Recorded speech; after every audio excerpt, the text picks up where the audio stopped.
YouTube ప్రేక్షకులకు నమస్కారం. దయచేసి మిత్రులారా ఈ యొక్క వీడియో చూసే ముందు ఈ వీడియోని లైక్ చేయండి, కామెంట్ చేయండి, అలాగే సబ్స్క్రైబ్ చేయని వాళ్ళందరూ కూడా సబ్స్క్రైబ్ చేయండి. ఎందుకంటే లాస్ట్ కు ఈడీని కూడా వదిలిపెట్టే పరిస్థితి లేదు ప్రభుత్వం. ఈడీని కూడా వదిలిపెట్టలేదు. తప్పు చేస్తే ఈడీ అయినా సిబిఐ అయినా ఎవరైనా లాస్ట్ కు జడ్జీలు తప్పు చేసినా వదిలిపెట్టే పరిస్థితి ఉండదు మన భారతదేశంలో. సో భారతదేశంలో చట్టాలు బ్రహ్మాండంగా ఉన్నాయి మిత్రులారా.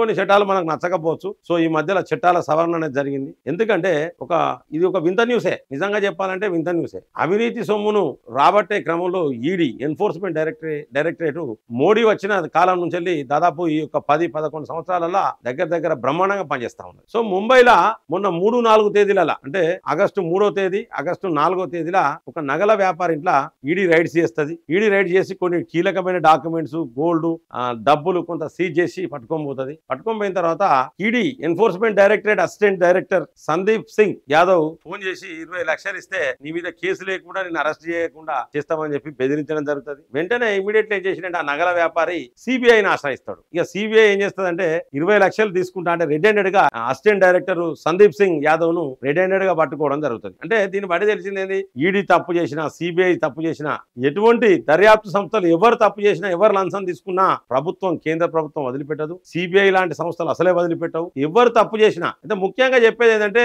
సెంట్రల్ గవర్నమెంట్ నౌకరీ చేసేటోళ్ళు ఎవరినైనా కూడా పట్టుకోవాలంటే, లంచం తీసుకుంటే పట్టుకోవాలంటే సిబిఐ, అలాగే రాష్ట్ర ప్రభుత్వ ఉద్యోగులను పట్టుకోవాలంటే ఏసీబీ, ఇక్కడ యాంటీ కరప్షన్ బ్యూరో. కాబట్టి మిత్రులారా మీరు కూడా ఎవరైనా సెంట్రల్ గవర్నమెంట్ ఉద్యోగులు కనుక లంచాలు అడిగితే పోటీలో ఉంటది office, CBI office. So CBI ఆఫీసులో మీరు కంప్లైంట్ చేయొచ్చు, రెడ్ హ్యాండెడ్ గా పట్టించవచ్చు. Thank you so much. జై హింద్, జై భారత్.